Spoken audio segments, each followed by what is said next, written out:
What's going on? It's Justeeni here. Pro players are absolutely sick of this tribe. This silly little, funny little guy that got buffed from 5 starting stars to 7 starting stars has just been terrorizing the meta. The only tribe that the pros hate more than Hoodrick is Saimanti, and luckily to make you guys cheer for the bad guy, I have the even worse guy that I'm playing against. So yeah, why do people hate Hoodrick so much? I mean, I think it's for good reason, honestly. Maybe I'm biased because I also hate Hoodrick, but they just do the same thing. They only do one thing, and it's disgusting. They just get the same math into markets, into chivalry, win the game. I call it the textbook Hoodrick. You literally just do it all the time. I made a video on this like a few months ago. Hoodrick, most brain dead easy tribe ever. And I mean, whether you want to call it brain dead is up to interpretation. I mean, you have to be able to spot your markets pretty well, but even still, like, they just do this one thing, and they're not without their weakness. They're only able to do this one thing well. But despite the fact that they're like one of the least flexible tribes, arguably, all they do is defend and get markets. That's all they do. They're still one of the best tribes in the whole game, at least on lakes. Here I get a nice pop run, and I've planned my markets already. Of course I have. This was actually a live game, so I felt pretty smart here with my market planning. Might not be optimal, but it was good enough for all intents and purposes. And, you know, against Saimanti, usually, like, it sounds a bit counterintuitive. Normally you're not supposed to be greedy against Saimanti, but as Hoodrick, again, you are so good at being greedy, you can actually afford to go greedy against Saimanti. And the argument is basically your markets produce more than their Clathrus, so you spam a ton of knights before they can build up their Dumux. Does it always work that way? Not necessarily, but a lot of Saimanti players have been going for Fight Chi lately, which actually doesn't do very well into this sort of super greedy strat, because, well, if I'm going super greedy and I have archers to defend, Fight Chi aren't good into that. I don't know. Maybe some Saimanti experts. I know Davi watches these videos, so he'll probably correct me on that. But that's at least what I found from personal experience. Like, Fight Chi actually aren't very good against Hoodrick, and you want to go for a more greedy approach instead. Unless, like, you actually have a way of attacking with, like, Fight Chi mods or whatever. But yeah, the opponent has, like, centipedes here. I thought they'd only have one, so I kind of miscalculated. I'm just losing the city. I only have 5 cities. This is a normal lakes. This game didn't spawn a lot of villages in general for some reason. But, like, I don't even have Grand Bazaar. My markets are disgusting, by the way. I, like, went on the whole, like, tangent about Fight Chi and stuff. What the heck? I have 5 cities. My economy does not look like it's 5 cities. It looks like more than 5 cities. I'm being sieged right now, and I still have a crazy economy. They're pressuring me, but they can take the village. That's cool. Like, Hoodrick isn't really good at stealing villages. Like, that's a weakness that they have. But, like, do you really care? You just make use of the villages that you have, getting disgustingly good markets. And I only have 4 markets placed, and they're not even done. There's even more. Sure. Yeah, over 10 star per turn per city. Yeah, now the opponent has the Fight Chi. They decide to give away their centipede, I guess. Thanks. Yeah, sure, I guess. And I can just steal my giant. Now I can go for chivalry. And again, this is the argument. Basically, before Saimanti is really built up, you just go chivalry and you just run them over with knights. I'm also going in the water because, again, whenever you have an economy advantage, you want to do everything you can. Pressure in every way you possibly can. And there's not really much I can do on land. Besides the knight spam I'm already doing. I could spam knights on this side, but, like, I don't think it's actually worth it. So I just go saline, put all these giants in the water, make use of them. I could have gone for some parks, but, like, if I know I'm going markets, I could have gone for, like, a park to accelerate market, but I actually needed that giant early on. And once I already had the markets, I don't need parks at that point. Like, parks really only make sense if you're not going for markets, or if you just really need to get the markets fast, you might get one. It's basically, if you don't need the giants, don't get them sort of deal against Saimanti.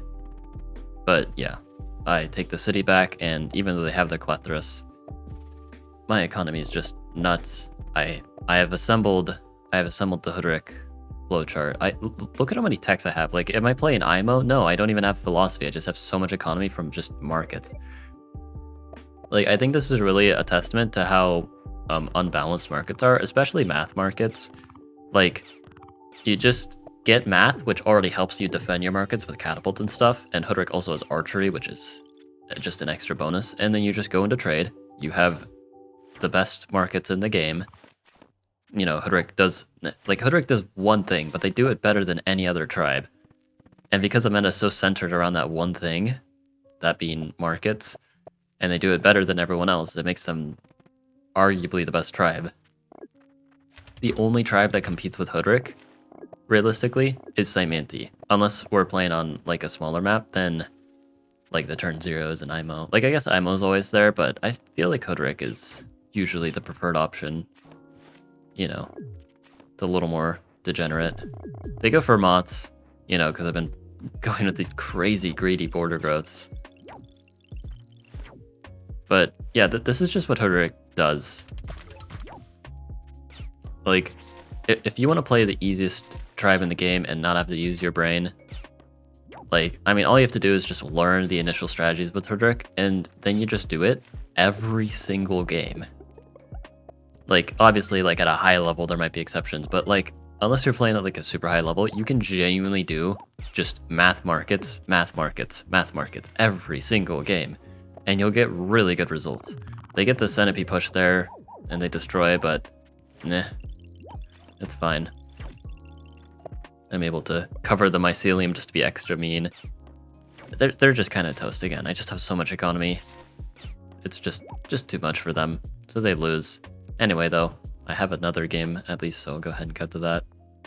Alright, I think it's only fitting that, of course, when playing live games on normal lakes, I end up in a Hoodrick mirror, because everyone's either playing Hoodrick or Saimanti, or maybe the occasional quirky IMO player, or people that just refuse to play the meta. Like, those are really, like, the big three, but it's mostly Hoodrick and Saimanti.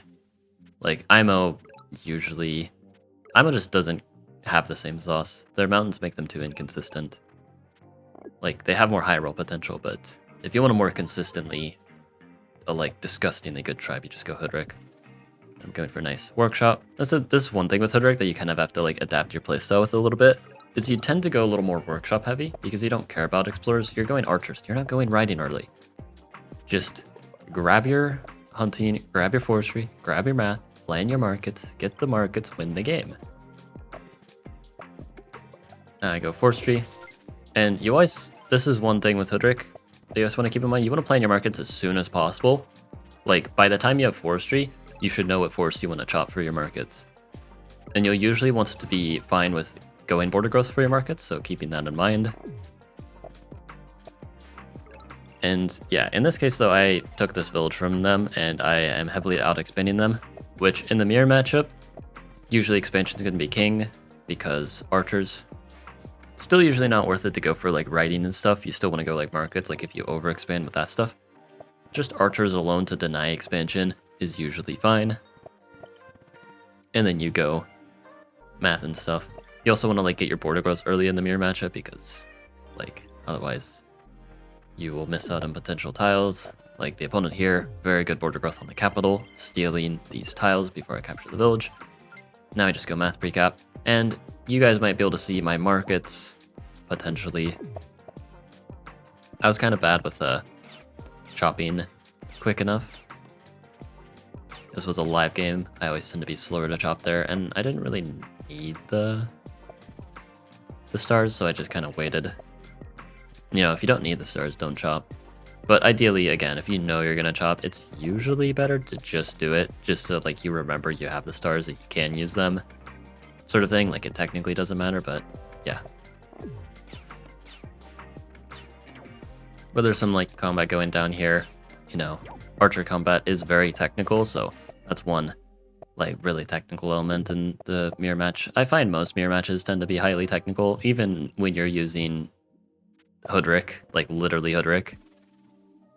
Like there's some things you want to keep in mind. I mean, like, have you seen Saimanti mirror matchups? Those are like, you have to make the most galaxy brain plays. Like, mirror matches only say so much about a tribe. because you like always have to outplay the opponent. It's like almost how mirror matches are always gonna work. Anyway though, but yeah, I'm going riding, you know, like, oh no, I had to make a detour with organization and climbing, but still, same idea at the end of the day. I'm a little slower to it than the opponent, but still, boom, 2 level 8 markets. Who cares? Hoodrick is a tribe of all time. I really hope that markets get nerfed, because I think that's the main issue with Hoodrick, is markets are just so disgusting. And Hoodrick really, like, their entire game plan is just abuse markets, win. And it's kind of crazy, because I think Hoodrick would be a pretty reasonable and fair, like, they'd be pretty, like, not my favorite. I don't like the defensive tribes as much.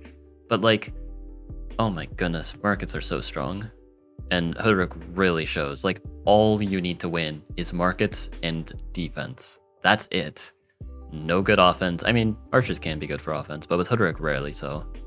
They're usually too slow to get a quick attack going. You usually just do the same thing every single game. But anyway, hope you guys enjoyed.